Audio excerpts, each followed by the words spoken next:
Hey guys, Jessie here from Tonkadale, and today we're talking about what to do in the garden right now. It's raining outside, so I really had hoped we could be live in the garden, but we're going to talk through it. As you can see, it is warm in here. I'm already sweating through my shirt. It's all good. Hey Siri, what's the 10-day forecast? All right, so according to Siri, next week we're going to have nights in the 30s, so it's still a little bit early to get out there and clean up the garden. When we're getting started in the garden in spring, let's keep pollinators top of mind. It is generally recommended that we don't get in the garden and start cutting things back and cleaning up leaf litter until we have 7 consecutive days with highs in the 50s. That's because all of our pollinator friends and beneficial insects are still in diapause. Diapause is a fancy word for a long winter snap. So let's get through next week and then we'll get in the garden. And you know what? It's Minnesota. We can still have snow and we can still have a frost, so hold on to your hats. Apparently it is my job to sell you things, so hold on. This is going to be a bit of a commercial for some of the products you're going to want to get your hands on for early spring gardening.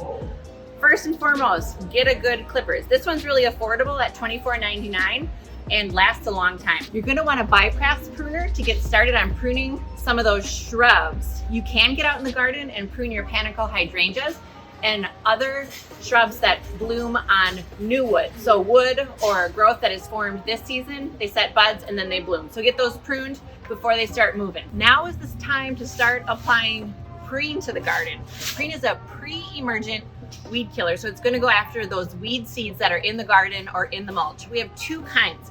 This is the traditional variety, and then we have the natural or the organic. This is going to be a corn gluten formulation, but either will work. Just pick your preference. Now, you're going to want to apply preen to dry soil, and then it needs to get watered in. So perhaps you'll apply the day before a nice rainstorm, or you can water it in. This jug covers 900 square feet, and it can be applied directly to soil around your perennial beds or on top of mulch. Another thing on my must-have list is plant tone. This is a great organic soil amendment that you can apply to your perennials as they begin to emerge. A little bit early to apply, but get it in the cart. And the best thing about it is it contains mycorrhizae, which is awesome because it's that beneficial fungus that colonizes the root system, increasing water and nutrient uptake. All right, guys, it's never too early to start repelling mammals. Probably one of our #1 questions is, deer and rabbits are eating my plants. What do I do? My first question back is, do you use repellents? I like to use the Liquid Fence deer and rabbit repellent in the granular form when plants are first emerging or when I have newly planted perennials or annuals. This is also great to protect your bulbs, such as tulips, which deer love to munch on.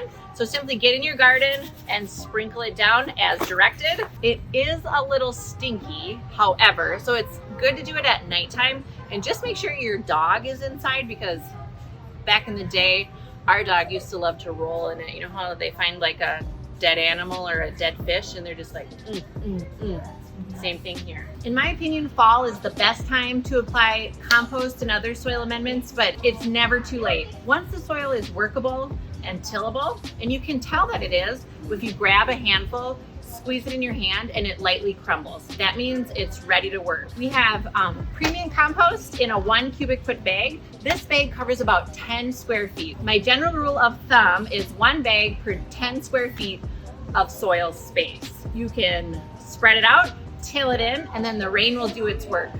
Another great product that we have on site is the Purple Cow organic compost. It really has nothing to do with manure. It's a vegetable-based compost that really enriches your soil, especially if you're a vegetable gardener. Make sure to check out this week's blog. We have lots of gardening information to get you started and to also keep pollinators at the top of mind. Let me just show you this really cool checklist I found online. It's from the Xerxes Society, and this is a checklist of action items that you can do to protect pollinators in your yard and garden. Lots of super easy things to implement. If I could give you one piece of advice to get started on your pollinator planting journey, I would just say plant plants. It's important. Thanks for watching, and we'll see you at Tonkadale.